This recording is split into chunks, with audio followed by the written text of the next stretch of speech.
नमस्कार. आज मी आलेलो आहे पुरंदर तालुक्यामध्ये गुळुंचे या गावामध्ये काटबारसची यात्रा पाहण्यासाठी.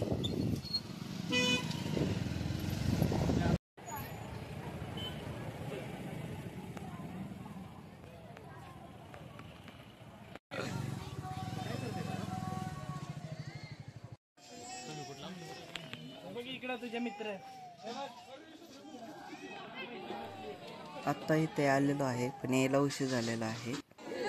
पाहतोय तर खेळ हा चालू झालेला आहे. काट्यांमध्ये उड्या मारायचा खेळ चालू झालेला आहे आणि जे इथं बसलेले आहेत ते सगळं भक्त आहेत.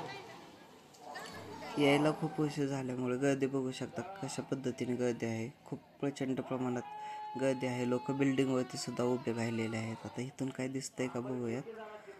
पुढे जागा कुठे भेटते का.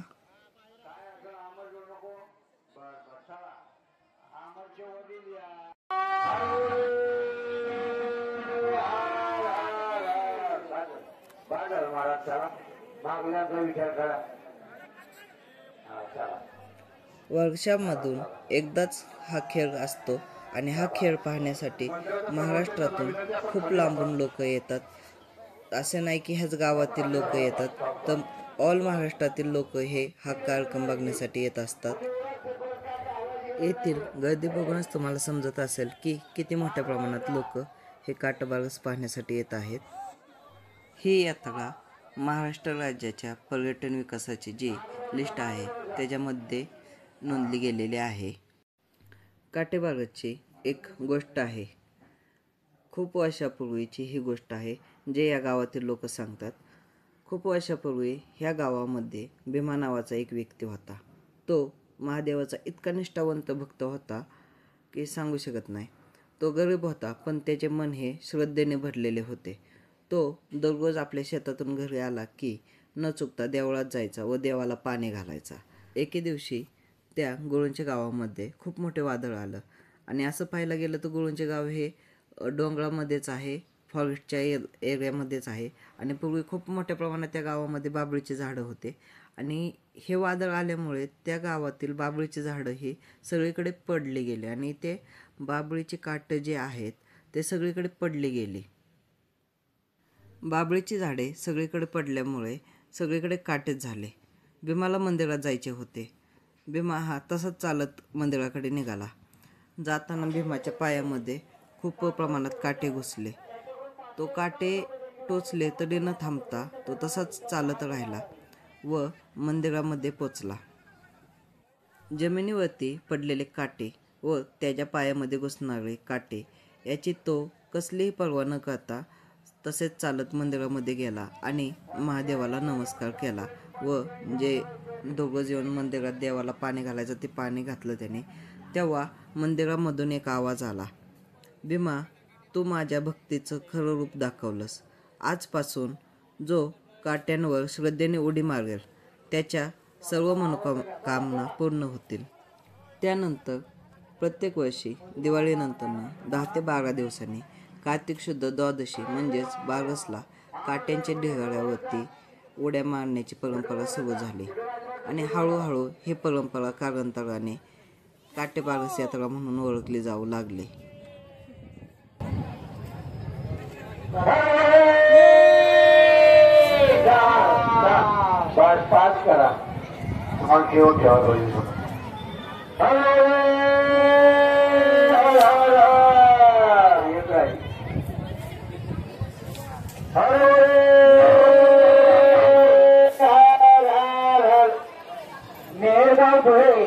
त्यांच्याकडून 500 रुपये देणगी मिळाली. समस्त ग्रामस्थकडून ते करणारे त्यांच्या हार्दिक हार्दिक आभारी.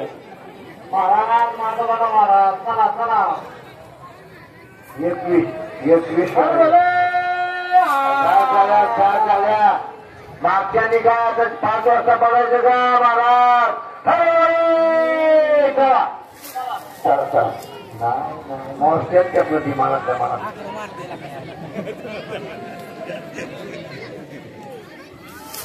अकरा बरं कर मोर्चा काय आता.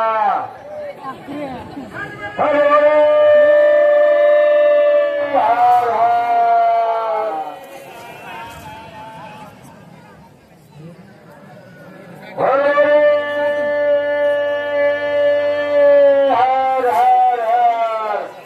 की मला काय काय म्हणते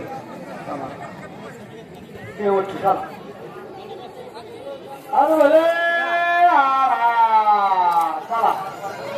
चला अकरा केल्या महाराजांनी आता तुम्ही एक गोल महाराज नको महाराज. काट्या काट्यातून भक्ती फुलते, जखमेतून श्रद्धेचा दीप जळतो.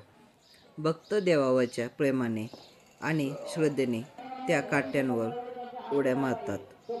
मोठी कसलीही जखम झाली, कोणतीही जखम झाली तरी त्याला ते पवित्र मानतात.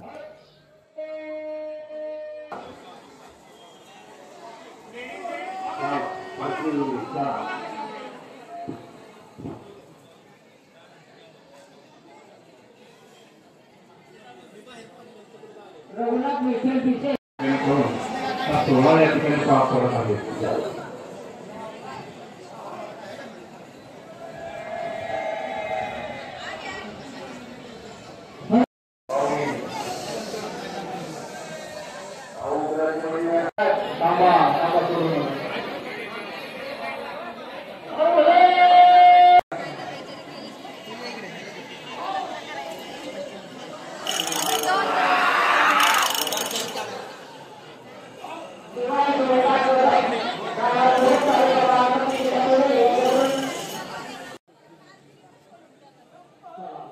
आजच्या या काटेबार जत्रेमध्ये 350 भक्तांनी भाग घेतला होता. हे भक्त काट्यांमध्ये उड्या मारत होते.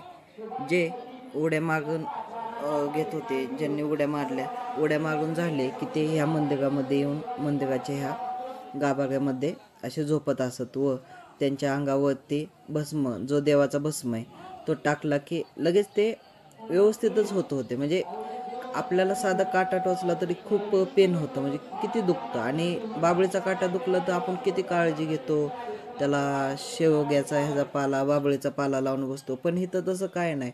एवढी काटे टोचतात, काट्यांवरती उड्या मारतात. ते काटे तर घुसतातच बॉडीमध्ये, डोक्यातनं घुसतात, हातापायातनं घुसतात. पण ते मंदिरामध्ये आलं, येऊन देवाच्या पाया पडलं ना, अंगावर देवाचा भस्म टाकला की ॲटोमॅटिकली सगळं दुखणंच गायब होऊन जातं त्यांचं. म्हणजे त्यांना ते काहीच झाल्यागत नसल्यागत ते एक देवाचा तो चमत्कारच म्हणावं लागन.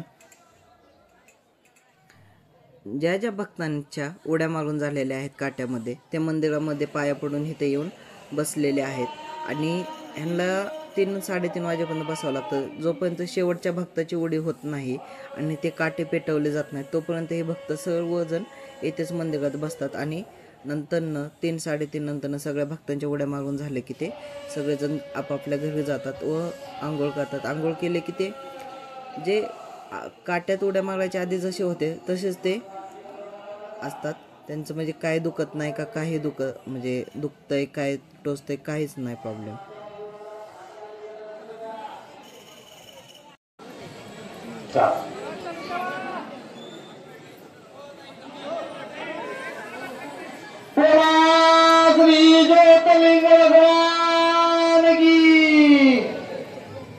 दुपारचे 3 वाजले तरीसुद्धा अजून भक्तांचा हा काट्यावरचा खेळ चालूच आहे. आता हा शेवटचा क्षण आहे, तुम्ही पाहू शकता. काटेबारस यात्रेचा हा व्हिडिओ तुम्हाला कसा वाटला ते नक्कीच मला कमेंटमध्ये सांगा. आणि आपल्या यूट्यूब चॅनलला लाईक, शेअर, सबस्क्राईब करायला विसरू नका. तर भेटूयात पुन्हा नवीन एका व्हिडिओमध्ये. तोपर्यंत धन्यवाद.